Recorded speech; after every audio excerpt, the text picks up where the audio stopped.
अस्सलाम वालेकुम to all. Hopefully आप सब खैरियत से होंगे। अगर आप मेरी लास्ट वीडियोस को देखें तो आपको पता होगा कि हमने बीएससी के चैप्टर 17 को शुरू किया था।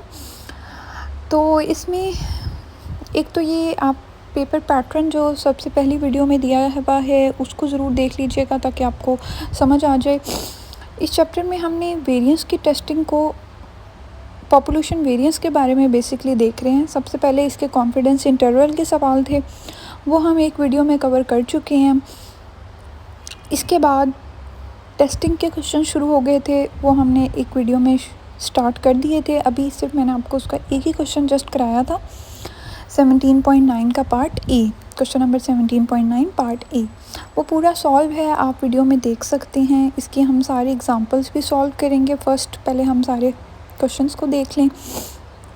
आज जो हम क्वेश्चन करेंगे वो है 17.10 part A.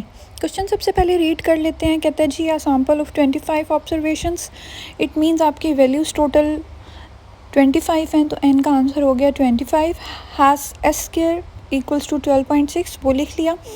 Would you accept और reject at the 5% level of significance. Level of significance को हम लेवल ऑफ सिग्निफिकेंस जब मेंशन करते हैं हम तभी इसको लिखेंगे। The hypothesis that sigma square equals to 20।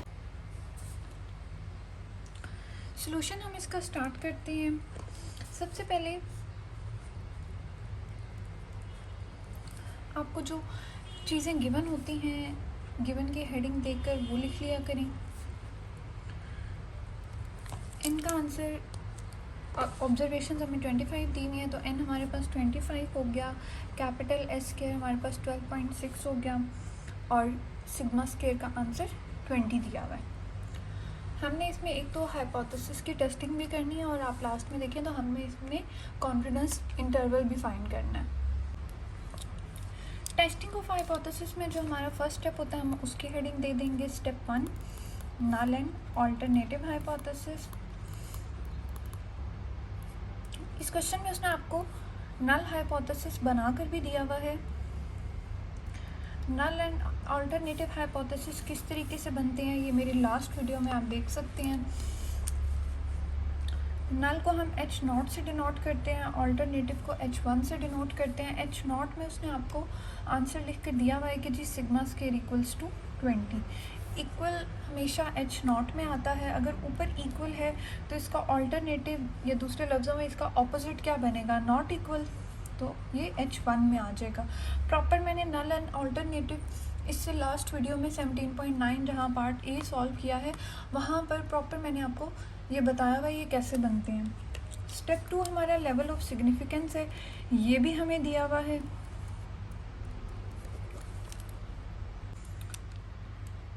Would you accept और reject the hypothesis at 5% level of significance, तो ये हमें दिया हुआ है और लेवल ऑफ सिग्निफिकेंस को हम अल्फा से डिनोट करते हैं। अगर ये ना भी दिया होता तो बाय डिफ़ॉल्ट हम अक्सर 5% ही लेते हैं जब ना दिया हो। अच्छा, सबसे पहले अगर इसकी परसेंटेज को ख़त्म करें आप तो ये 5 डिवाइडेड बाई 100 0.05 हो जाएगा। इसमें हमें जस्ट अल्फ़ा नहीं अल्फ़ा बाई 2 चाहिए होगा। क्यों? क्योंकि यहाँ पर स्टेप 1 में इक्वल और नॉट इक्वल का जिक्र है, तो यहाँ पर हम इसको अल्फ़ा बाई 2 भी फाइंड कर लेते हैं। 0.05 डिवाइडेड बाई 2 0.025। इसकी भी डिटेल मैंने सारी अपनी लास्ट वीडियो में दी हुई है, वो देख लीजिएगा। स्टेप 3 हमारे पास हमेशा टेस्ट स्टैटिस्टिक, मतलब हमें जिस फार्मूले से हम ये क्वेश्चन सॉल्व करेंगे वो मेंशन करना होता है। तो हमें वेरिएंस, जब सिंगल वेरिएंस की टेस्टिंग करनी हो तो हमें पता होना चाहिए कि हम इसको किस फार्मूले से सॉल्व करते हैं। वो हमारा होता है जी chi square equals to n into capital S square divided by sigma square not. ये इसका फार्मूला ही आपको याद रखना पड़ेगा। साथ हम लिख देते हैं जी with n-1 degree of freedom. ठीक है, इस स्टेप में जस्ट आपको फार्मूला मेंशन करना होता है जिससे हमने क्वेश्चन को सॉल्व करना है।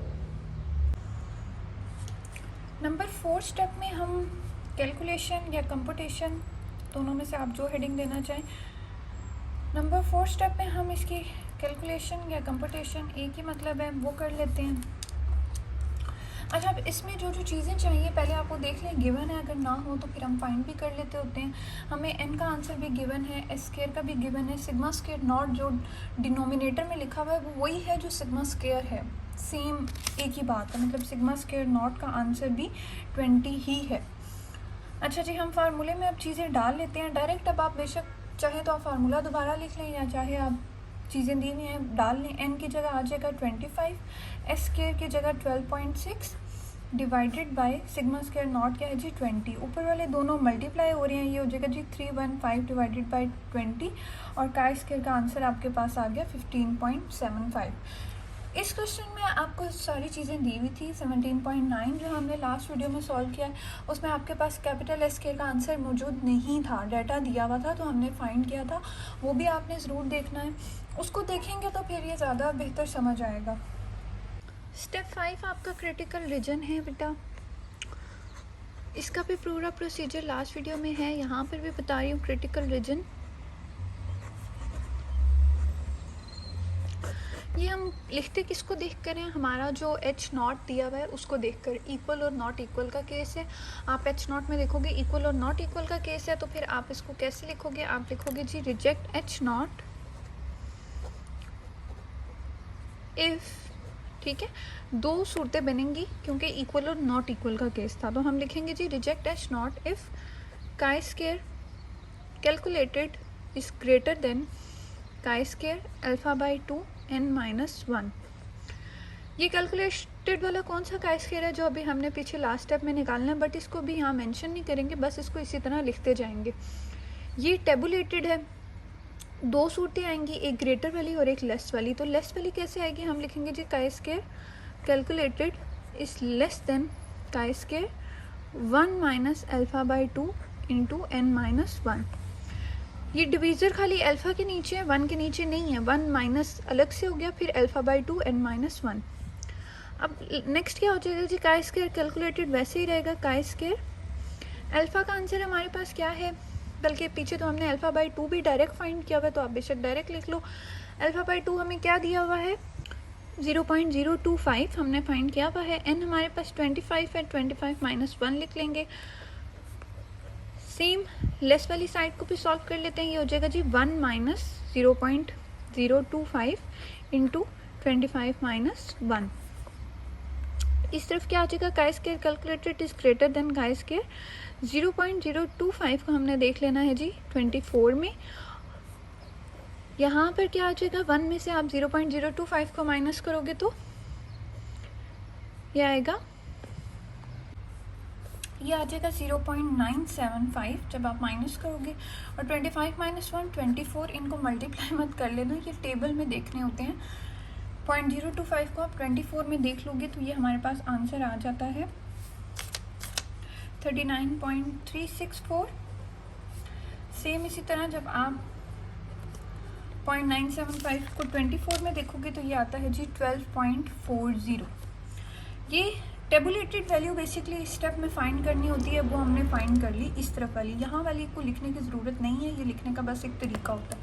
ये हमने दोनों फाइंड कर लिए, इधर हम लिख लेंगे जी अदरवाइज एक्सेप्ट एच नॉट।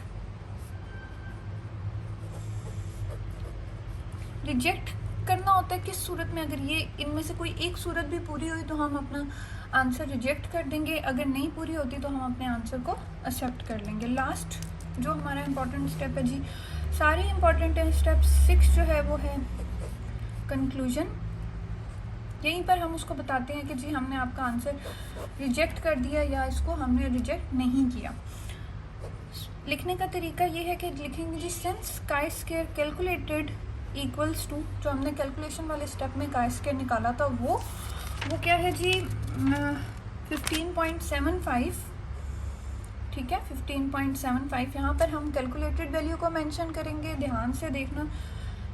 15.75 किस रीजन में फॉल कर रही है वो हमें ऊपर इस स्टेप से पता चल जाएगा। देखो 15.75 जो है वो क्या 39 से बड़ा है, 15 39 से बड़ा तो नहीं होता ना, तो ये चीज़ तो हमारी पूरी नहीं हो सकी। अब हम यहाँ पर देख लेते हैं 15 12 से छोटा है, ऐसी बात भी नहीं है, 15 12 से छोटा नहीं होता। तो ये दोनों सूरतें हमारी पूरी नहीं हुई हैं। जब ये दोनों सूरतें पूरी नहीं हुई हैं तो हम इसको रिजेक्ट नहीं कर सकते। रिजेक्ट करना था अगर ये दोनों सूरतें पूरी हो जाती, जब ये पूरी नहीं हुई तो हम इसको कैसे रिजेक्ट कर सकते हैं। इट मीन्स ये रिजेक्ट नहीं होगा बल्कि क्या होगा, एक्सेप्ट होगा। तो सबसे पहले तो आप ये बताओ कि ये किस रीजन में फॉल किया है। फॉल्स इन एक्सेप्टेंस रीजन, ठीक है। रिजेक्शन रीजन में तो फॉल नहीं किया, क्योंकि रिजेक्शन में तब फॉल करता जब कोई एक सूरत पूरी हो जाती, जब दोनों ही पूरी नहीं हुई तो कैसे फॉल करेगा। तो हम लिखेंगे फॉल्स इन एक्सेप्टेंस रीजन, ठीक है, एक्सेप्टेंस रीजन। सो वी, अच्छा कुछ लोग डायरेक्ट लिख लेते हैं जी, so we accept H not. FA के लेवल पे ठीक होता है, फिर FSC के लेवल पे, लेकिन BSc के लेवल पे आप डायरेक्ट सो वी एक्सेप्ट मत लिखा करो, so we do not reject H naught लिख लिया करो, ठीक है। एक ही मतलब है, so we do not reject H naught, मतलब हमने उसको रिजेक्ट नहीं किया, एक्सेप्ट कर लिया। एट कितने % लेवल ऑफ सिग्निफिकेंस पे ये काम किया है वो आगे लिख लेते होते हैं जी, एट 5% लेवल ऑफ सिग्निफिकेंस। यहाँ आपकी कैलकुलेशन ख़त्म हो जाती है, ठीक है जी। ये हमने इसका टेस्टिंग का सारा काम कंप्लीट कर लिया। इसके बाद हमने जो इसने कॉन्फिडेंस इंटरवल बोला हुआ था, ऑल दो वो मैंने अपनी पहली वीडियो में सिखाया हुआ भी है, इधर दोबारा बता देती हूँ जी। इस क्वेश्चन में इसने हमने कॉन्फिडेंस इंटरवल भी बोला था, कितने % बोला हुआ है, 90% बोला हुआ है। कॉन्फिडेंस इंटरवल का पूरा टॉपिक मैंने आपको एक वीडियो में कवर कराया हुआ है, उसको आप वहाँ से देख सकते हो, वहाँ से समझ लोगे तो ये तो आप खुद भी कर लोगे। थोड़ा सा दोबारा भी बता देती हूँ। 90% कॉन्फिडेंस इंटरवल निकालना है, बहुत आसान होता है कॉन्फिडेंस इंटरवल फाइंड करना। सबसे पहले तो हमने जो चीज़ें हमें क्वेश्चन में गिवन है, अगेन वो लिख लो, N25 दिया हुआ है, S स्क्वायर का आंसर 12.6 है और सिग्मा स्क्वायर मेरे पास 20 है, ठीक है जी। नेक्स्ट मैं फार्मूला मेंशन करूँगी जिससे मैंने कॉन्फिडेंस इंटरवल निकालना है, ठीक है। तो फार्मूला निकालने से पहले मैं एक लाइन लिखूँगी जी, the 100 into 1 minus alpha percentage confidence interval, abbreviation लिख रही हूँ CI for sigma square is, क्या है जी कि भाई किस फार्मूले से हम इसको निकाल रहे हैं, हम यहाँ पर यूज़ करेंगे n into S square divided by काई square alpha by 2 into n minus 1, ठीक है। इस लेस देन सिग्मा स्क्वायर इस लेस देन, इस तरफ हमारे पास आएगा काई square 1 minus alpha by 2 into n minus 1।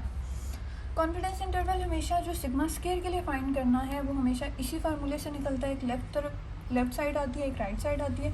Confidence interval वाले क्वेश्चन देखो सॉल्व करोगे तो टेस्ट स्टैटिस्टिक वाले भी करना इजी होगा, क्योंकि टेस्ट स्टैटिस्टिक में ये चीज़ें यूज़ हो रही हैं क्रिटिकल रीजन में जाकर, तो फिर आसान रहता है, इसलिए पहले वो भी ज़रूर देखना। अच्छा, फार्मूला मेंशन कर दिया, फार्मूला मेंशन करने का यहाँ से यहाँ तक तरीका देख लिया। अब नेक्स्ट हम क्या करते हैं, हमेशा अल्फ़ा को देखते हैं, ठीक है, कॉन्फिडेंस इंटरवल में, क्योंकि बाकी चीज़ें तो दी नहीं है, n भी दिया हुआ है, S स्क्वायर भी दिया हुआ है, अल्फ़ा का क्या करना है। अच्छा जी, अल्फ़ा ऑल दो इस क्वेश्चन में उसने आपको लेवल ऑफ सिग्निफिकेंस बताया हुआ है 5%, लेकिन अगर आप कॉन्फिडेंस इंटरवल वाले जस्ट क्वेश्चंस देखो ऊपर जाकर तो आपको पता चलेगा कि अल्फ़ा नहीं दिया होता, हमने कॉन्फिडेंस इंटरवल में फाइंड करना होता है। यहाँ पर तो दिया हुआ है ना 5%, वो हम डायरेक्ट यूज़ कर सकते हैं, लेकिन जब ना दिया हो तब क्या करते हैं तो वो बता देती हूँ। हमें जो कॉन्फिडेंस इंटरवल बोलता है ना कि 90% निकालो, 95, ये हमेशा कहता है कि भाई इतने % निकालना है, तो जितने % आपको बोल रहा होता है ये किस चीज़ का आंसर होता है, ये आंसर होता है जी 1 माइनस अल्फ़ा का, ठीक है। ये हमेशा ये जो बोल रहा होता है कि इतने % निकालो, ये 1 माइनस अल्फ़ा का आंसर हो गया। परसेंटेज ख़त्म करेंगे, आपको पता है 90 को 100 पर डिवाइड करो 0.9 आ जाएगा। अच्छा, कुछ लोग कंफ्यूज हो जाते हैं, कैलकुलेटर में अक्सर आप 90/100 लिखो तो कुछ कैलकुलेटर डायरेक्ट 0.9 देते हैं, कुछ कैलकुलेटर 0.90 दे देते हैं, तो इससे कोई फ़र्क नहीं पड़ता। पॉइंट के बाद लास्ट में, ठीक है, आखिर में अगर 0 लिखा हो तो चाहे आप उसको मेंशन करो या ना करो, उससे फ़र्क नहीं पड़ता। इट मीन 0.9 हो या 0.90 हो, ये दोनों सेम ही हैं, क्योंकि पॉइंट के बाद लास्ट में 0 लिखें या ना लिखें इससे फ़र्क नहीं पड़ता। तो कुछ अगर लिख रहे हैं तब भी गलत नहीं होगा, नहीं भी लिख रहे तब भी गलत नहीं होगा।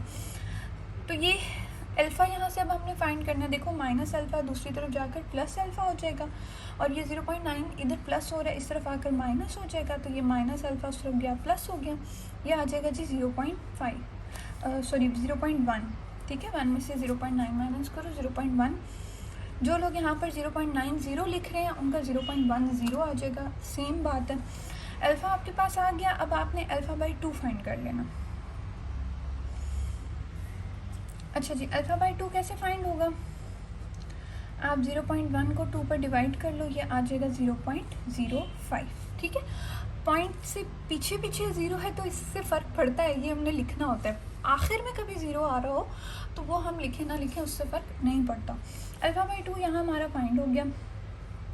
अब कॉन्फिडेंस इंटरवल में हमने क्या करना होता है जी, दोबारा बता रही हूँ, फार्मूला लिखा, अल्फ़ा फाइंड किया, अल्फ़ा के बाद हम क्या करेंगे, टेबुलेटेड वैल्यूज़ पहले ही फाइंड कर लो डिनोमिनेटर, क्योंकि नोमिनेटर तो हमारे पास ऑलरेडी गिवन है, डिनोमिनेटर को फाइंड कर लो। ये हो जाएगा जी chi square alpha by 2 n minus 1, पहले वाला कर रही हूँ तो ये हो जाएगा काई स्क्वायर अल्फ़ा बाई 2 फाइंड कर लिया मैंने 0.05, n मेरे पास 25 है, ये हो जाएगा 0.05, इसको 24 में देखना है। टेबल से हम देखेंगे ये हमारा आंसर आ जाएगा 36.145। सेम हम 1 माइनस अल्फ़ा बाई 2 वाला कर लेते हैं, तो ये देखो क्या हो जाएगा काई स्क्वायर 1 माइनस अल्फ़ा बाई 2 का आंसर क्या आया हुआ है 0.05, 25 माइनस 1, तो ये हो जाएगा काई स्क्वायर 1 में से 0.05 को माइनस करोगे ये आएगा 0.95, 0.95 को 24 में देखोगे तो ये आता है 13.85। डिनोमिनेटर फाइंड हो गए हमारे पास। अब हम पुट कर लेते हैं, जब पुट करने की बारी आएगी तो उससे पहले भी एक लाइन लिखेंगे, हम लिखेंगे जी hence 90% confidence interval for sigma square is, कि भाई अब हम फाइंड कर रहे हैं, अब हम वैल्यूज़ डालने वाले हैं उसमें, तो उस जब डालने वाले हैं तो फिर हम ये हेडिंग दे देंगे। अब डायरेक्ट मैं वैल्यूज़ डाल रही हूँ, चाहे तो आप बेशक पूरा फार्मूला दोबारा लिख लो फिर वैल्यूज़ पुट कर लो, या डायरेक्ट भी पुट कर सकते हो। तो n का आंसर क्या है मेरे पास, n का आंसर है जी 25, ठीक है। s स्क्वायर का आंसर क्या आया हुआ है 12.6 डिवाइडेड बाय, ये मैंने फाइंड किया है टेबल से 36.145। टेबल से कैसे वैल्यू देखते हैं ये मैंने उसी वीडियो में बताया हुआ है जिसमें मैंने कॉन्फिडेंस इंटरवल सिखाया है। इस लेस देन, अच्छा सिग्मा स्क्वायर की वैल्यू मत डाल देना क्योंकि इस क्वेश्चन में दी भी है वरना दी नहीं होती, ये नहीं डालनी होती, ठीक है, ये ऐसे ही रहेगा। इस less than again 25 into 12.6 divided by, इसका आंसर क्या होगा 13.85। अच्छा जी, इन दोनों को मल्टीप्लाई करोगे तो ये आ जाएगा 315 डिवाइडेड बाय 36.145, ऐसे ही रहेगा। यहाँ पर भी 315 डिवाइडेड बाय 13.85। जब आप इन दोनों को डिवाइड करोगे तो आता है जी 8.65, और 13.85 पे डिवाइड करोगे आएगा 22.74, ठीक है। तो ये देखो आपने कॉन्फिडेंस इंटरवल फाइंड कर लिया है। जो इससे आगे नहीं लिखना चाहते तो यहाँ तक भी आपका आंसर वैलिड है। अगर कोई आगे लिखना चाहे तो जो चीज़ मैंने लिखी होती है लाइन वो आप देख लो, हम किस तरीके से ये वाली लाइन लिखते हैं। लास्ट लाइन हम लिखते हैं जी वी आर, कितने परसेंट उसने बोला था 90% बोला था ना, तो हम लिखेंगे we are 90% confident, we are 90% confident that, ये सिग्मा स्क्वायर को पॉपुलेशन वेरिएंस बोलते हैं। पॉपुलेशन वेरिएंस सिग्मा स्क्वायर किस इंटरवल में लाई करता है, लाइज इन द इंटरवल, ये जो हमारा आंसर आ गया। इसको फिर किस तरीके से लिखेंगे 8.65, 22.74, बस प्रॉपर तरीका होता है। देखो बीएससी लेवल का क्वेश्चन सॉल्व कर रहे होते हो, इसको सॉल्व करने का तरीका होता है, ऐसे नहीं होता कि बस कहीं पर फार्मूला लिख दिया, कहीं पर पुटिंग कहीं और हो रही है, अल्फ़ा कहीं रफ वर्क में निकल रहा है और लाइंस कहाँ के कहाँ जा रही हैं। एक तरीका होता है लिखने का, एक प्रेजेंटेबल वे हो कि जो आपका एग्जामिनर देखे भी तो उसको वर्ड टू वर्ड चीज़ समझ आए, तो आपको उसके फुल मार्क्स मिलते हैं। अक्सर हम सोचते हैं हमारे मार्क्स क्यों कट दिए, वो इसीलिए करते हैं कि एग्जामिनर को समझ ही नहीं आ रही होती कि आपने कहाँ से कैसे सॉल्व किया हुआ है। सॉल्व आपने किया होता है लेकिन वो इधर उधर हुआ होता है तो समझ नहीं आती। एक तरीका होता है, कॉन्फिडेंस इंटरवल को आप पहले देखो, जो वीडियो मैंने बनाई हुई है वो आप पहले पूरी देखो, फिर आप दूसरी देखो टेस्ट स्टैटिस्टिक वाली। बेशक थोड़ी वीडियोस लंबी है, हमको आप प्लेबैक स्पीड ज़्यादा कर लो, ठीक है, उससे फिर टाइम थोड़ा बच जाएगा आपका। उसके बाद आप इस पर आओगे तो आपको ये बहुत ईजी लगेगा। नेक्स्ट वीडियो में फिर मैं आपको अगले क्वेश्चंस बताऊंगी। अच्छा, ये जो नोट्स मैं आपको दिखा रही होती हूँ स्क्रीन पे आपको नज़र आ रहे होते हैं, ये मैंने लास्ट वीडियो में डिस्क्रिप्शन में दिए हुए थे। इस दफ़ा भी मैं डाल दूँगी, बस आपने उस लिंक पर क्लिक करना है और डाउनलोड कर लेना है, तो नोट्स आपके पास पे आ जाएंगे।